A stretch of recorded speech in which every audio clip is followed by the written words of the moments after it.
Olá, fãs de esporte, sejam todos muito bem-vindos ao Jogada de Mestre. Meu nome é Thiago Monteiro, responsável por introduzir você ao mundo do futebol americano.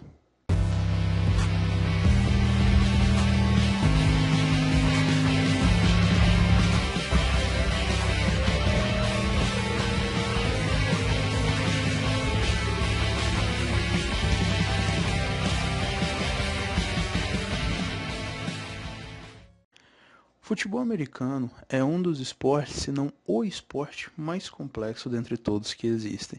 E a melhor maneira de tirar as dúvidas para que possamos fazer o esporte crescer cada vez mais no nosso país é justamente tirando as dúvidas de quem assiste.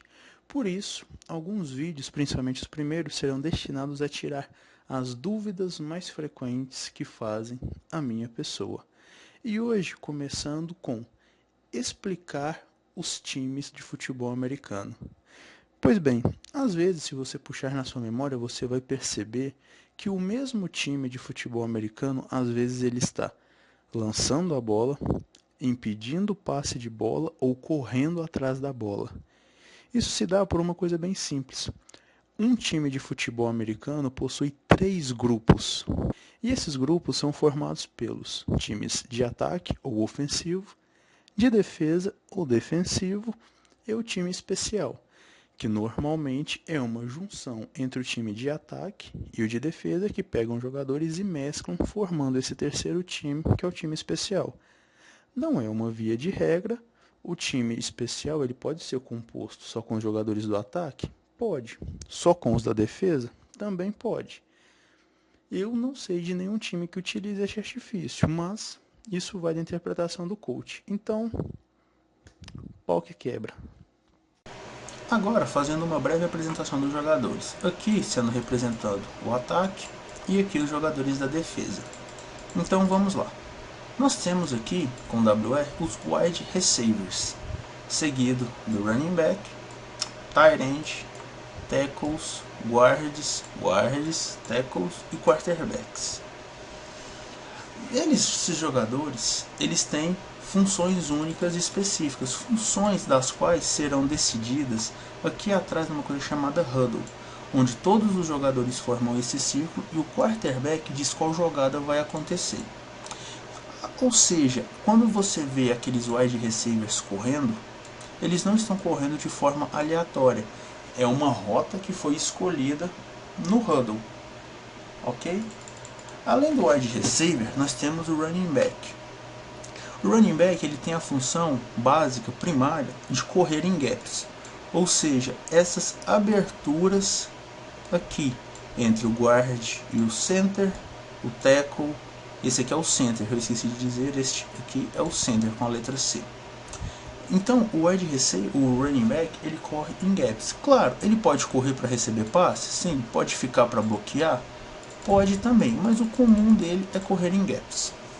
O quarterback é o responsável por lançar a bola.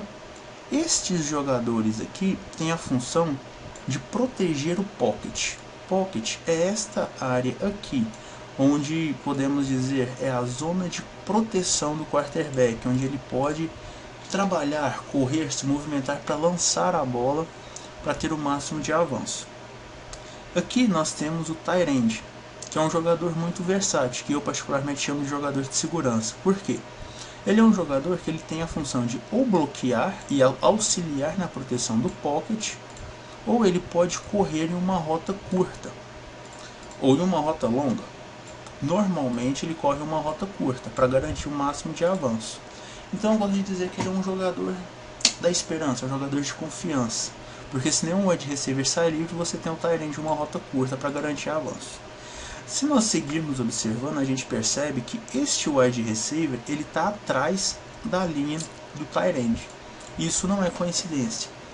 A regra diz obriga o wide receiver que está do lado do tight end a ficar atrás da linha do tight end. Ok, explicado aqui aos jogadores do ataque, nós temos aqui como CB o cornerback, defensive end, defensive tackle, lineback e safeties. E suas funções também são muito específicas. O cornerback ele tem uma função muito única, que é bloquear e impedir o máximo possível do trabalho do wide receiver. Ou seja, o wide receiver corre, a função do cornerback é seguir o wide receiver para que quando o quarterback efetuar o passe, ou o cornerback consiga impedir o passe ou interceptar, ou caso o wide receiver pegue a bola, o tackle seja imediato, minimizando assim o avanço ofensivo o máximo que puder. Seguindo, nós temos o defensive end, que tem a função de colapsar o pocket pelas extremidades, ou seja, ele faz pressão nesse sentido para fazer com que o pocket deixe de ter essa zona de proteção confortável e se torne uma coisa mais instável, dificultando o trabalho do quarterback e sempre que possível que consiga derrubar o quarterback dentro do pocket, o que é chamado de sack.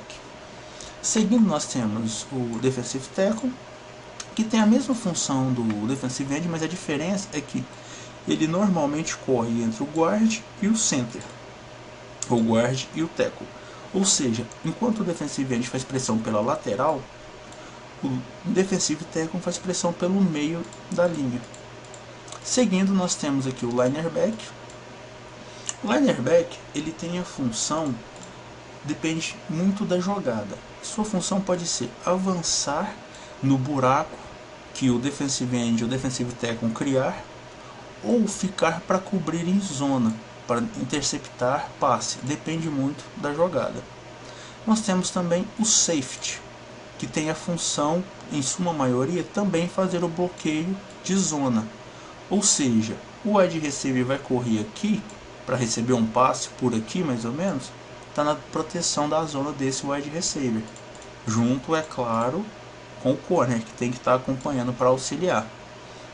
E estas são, de formas básicas e resumidas para o vídeo não ficar extenso, as formações, os jogadores da linha ofensiva. Temos também a possibilidade de ter um fullback no lugar do running back, o que não é muito comum, por isso eu não coloquei. E algumas coisas que é importante ressaltar, que é o seguinte: estas formações, tanto do ataque quanto da defesa, eu coloquei porque é uma função, é um posicionamento, digamos, simples. Mas não é exclusivamente essa formação. Você tem que ter sempre 11 jogadores, seja no ataque ou na defesa. Tem que ter 11 jogadores, mas você pode intercalar do jeito que quiser, ou seja, você pode tirar esse wide receiver, colocar um tight end, tirar esse running back, colocar um tight end, tirar esse running back, colocar um outro wide receiver, tirar o running back e o tight end e colocar mais 2 wide receivers. Isso vai da imaginação da jogada e da interpretação do jogo. E a mesma coisa vale para o time defensivo. Você pode tirar um safety, colocar um linebacker a mais, tirar um linebacker e colocar um safety a mais, se conseguir, tirar um safety, um linebacker e colocar um corner a mais. De uma certa forma, os únicos jogadores que nunca mudam, tanto do ataque quanto da defesa, são esses aqui. Opa, fiz errado. São esses aqui. O que eu quero dizer com isso? É simples, você não pode tirar o running back e colocar um segundo safety. Não, sempre vai ser um tackle, um guard, um center, um guard e um tackle. Pode ter um tight end aqui? Pode, mas é flexível, vai da jogada. O mesmo da defesa, sempre vai ter um defensive end, um defensive tackle e um defensive end. Você pode pegar esse linebacker e colocar aqui, para já fazer pressão. E aí você tira um safety, coloca um outro linebacker aqui para ele avançar. Pode, mas isso vai da jogada. E isso fica a escolha, a critério do coach. Seguindo, nós temos agora o time de especialistas. Como eu disse, o time de especialistas ele não é obrigado a ser formado por jogadores só do ataque ou só da defesa. Eles mesclam para formar de acordo com a necessidade da jogada. Então, ficou só com a letra E, de especialistas. E esse daqui é o kicker, o responsável por chutar a bola. Então, isso também é extremamente estudado e é uma jogada ensaiada. Então veja bem, antes de começar, o kicker vai entrar num consenso com o time e o técnico de onde ele vai chutar a bola. Então vamos supor que falou, olha, você vai chutar a bola aqui. Por que é importante dizer? Porque assim, todos os jogadores do time de especialistas, eles vão criar uma pressão única e exclusiva naquele ponto, onde eles vão curvar para pressionar o máximo essa região aqui para impedir o máximo de avanço. Mas da mesma forma que o time que está chutando a bola tem uma estratégia, o time que vai receber também. Esse aqui são os defensores e esse daqui é o retornador, quem vai pegar a bola. O retornador ele tem duas opções. Ele pode ajoelhar ou pedir o fair catch, que é ajoelhando ou levantando a mão, enfim, pedir o fair catch, que assim ele vai sair especificamente da linha de 20 jardas ou pode tentar retornar. E isso é ensaiado pelo seguinte: imagine que combinou do retornador correr nesse sentido aqui. Então, todos os jogadores irão fazer um bloqueio específico para proteger a região que foi combinada que o retornador iria correr. Mas isso é na teoria. Não é tão simples assim bloquear essa manada de búfalo louco correndo em cima de você. Pode acontecer do running back, do retornador, ter que improvisar, o que é muito comum. Quando ele não pediu fair catch, ele tem que improvisar. O que acontece é o seguinte: imagine que esse jogador veio correndo e ele veio e conseguiu enganar esse defensor aqui. Esse tinha que bloquear aqui, mas esse saiu livre. Então o que ele vai ter que fazer? Ele vai ter que sair aqui para bloquear. E esse daqui viu que esse daqui não está mais aqui. Então ele consegue passar direto e ir de encontro ao retornador e finalizar a jogada, impedindo o máximo de avanço. Então cada running back vê se ele vai querer pedir o fair catch ou se ele vai querer improvisar. Que a fato teria que fazer algo como assim, para tentar improvisar a jogada para garantir o avanço. E isso requer muito estudo do jogador, tanto do que está defendendo quanto do que está atacando.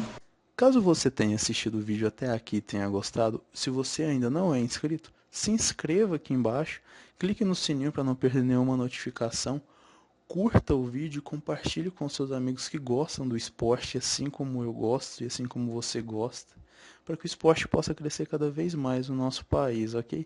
E caso você também queira participar, deixe aqui nos comentários a sua dúvida, que será o maior prazer tentar tirá-la. Até a próxima.